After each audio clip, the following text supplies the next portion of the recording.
کہ ایک دن حضور گھر میں تشریف فرما تھے اور نیم داراز تھے، لیٹے ہوئے تھے، اور آپ کی مبارک پنڈلی سے کپڑا ہٹا ہوا تھا۔ مرد کا پردہ گھٹنوں سے لے کر کے ناف تک ہے۔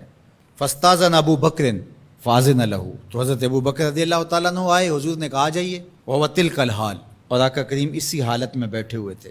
فتحدث، وہ بیٹھے اور حضور سے ہم کلام ہوئے۔ ثم استاذن عمر، پھر حضرت عمر آئے، انہوں نے اذن طلب کیا تو حضور نے کہا آ جائیے، اور حضور اسی حالت میں تشریف فرما رہے۔ فتحدث، وہ بھی بیٹھے اور گفتگو چلتی رہی۔ ثم استاذن عثمان، پھر حضرت عثمان کی آواز آئی، حضور میں اندر آ سکتا ہوں؟ فجلس رسول اللہ صلی اللہ علیہ وسلم، حضور سیدھے ہو کے بیٹھ گئے۔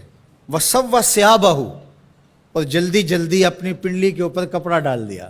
جب یہ لوگ چلے گئے، حضرت ابو بکر رضی اللہ تعالیٰ عنہ بھی، حضرت عثمان بھی، حضرت عمر رضی اللہ تعالیٰ عنہم چلے گئے۔ قالت عائشہ رضی اللہ تعالیٰ عنہ، حضرت عائشہ فرماتی ہیں میں نے کہا حضور ابو بکر آئے تو آپ بیٹھے رہے، جنبش نہیں کی، کپڑا سیدھا نہیں کیا۔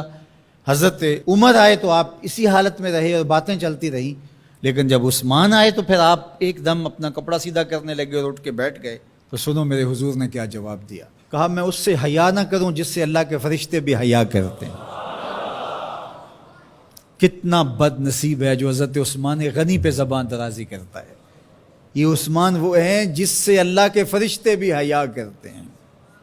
اللہ اکبر، یہ عظمت حضرت عثمان غنی رضی اللہ تعالیٰ عنہ۔ فرماتے ہیں حضرت مرہ بن قاب رضی اللہ تعالیٰ عنہ، حضور نے فتنوں کا ذکر کیا، فرماتے ہیں فمر رجل مقنع فی ثوب، ایک شخص گزرا اور اس نے اپنے سر کے اوپر چادر اوڑی ہوئی تھی، وہ چادر سے اپنے چہرے کو ڈھانپا ہوا تھا۔ فرمایا جب فتنے ہوں گے اور بہت فتنے اتریں گے تو یہ شخص جو گزر رہا ہے، یہ چادر اوڑے جا رہا ہے، یہ اس دن حق پہ ہوگا، یہ ہدایت پہ ہوگا۔ مرہ بن قاب کہتے میں دوڑا کہ میں دیکھوں یہ خوش نصیب کون ہے، تو جب نیڑے ہو کے دیکھا تو حضرت عثمان غنی رضی اللہ تعالیٰ، کیا تو میں نے حضرت عثمان غنی کے سر کو پکڑ کے حضور کی جانب ان کا رخ پھیرا۔ فقلت ھذا، میں نے کہا حضور یہ؟ کالا نام، کہا ہاں یہی۔ حضور نے حضرت عثمان غنی رضی اللہ تعالیٰ عنہ کی طرف اشارہ کر کے کہا جب فتنے بہت زیادہ ہو جائیں گے تو یہ شخص اس فتنوں کے زمانے میں مظلوماً شہید کیا جائے گا۔ تو حضرت عثمان غنی رضی اللہ تعالیٰ عنہ پر 40 دن تک پانی بند رہا، اپنے گھر میں معصور ہو کے رہ گئے، سخت اذیتیں کاٹیں۔ شہادت سے قبل آپ کی مبارک داڑھی کھینچی گئی، آپ کو اذیت پہنچائی گئی، اور آپ کی اہلیہ کے سامنے حضرت عثمان غنی رضی اللہ تعالیٰ عنہ کو شہید کیا گیا۔ تو حضرت عثمان غنی رضی اللہ تعالیٰ عنہ حضور علیہ السلام کے پیارے صحابی ہیں۔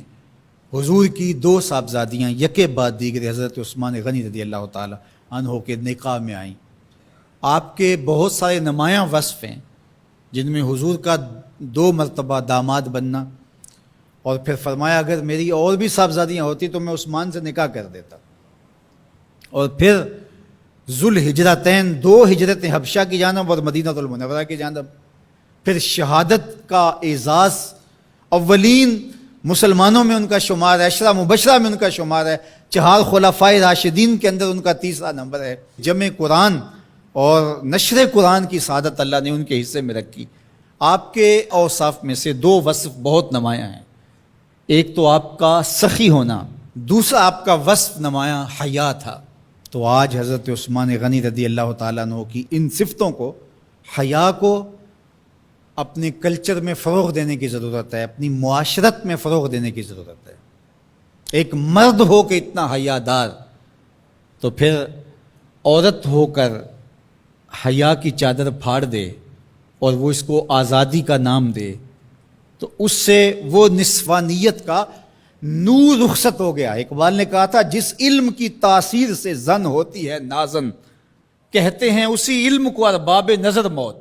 تو حضرت عثمان غنی رضی اللہ تعالیٰ عنہ حیا اور سخاوت کے بہرے بے کراں تھے۔ بزرگوں کی سیرت اس لیے بیان کی جاتی ہے کہ ان کے نقوش پا کو اختیار کرنے کا جذبہ پیدا ہو۔ ان کا ذکر کرنا اس امت پر قرض ہے، اور ان کی محبت اور ان کا پیار اس امت کے رگ و ریشہ کے اندر محو نفوذ ہونا چاہیے۔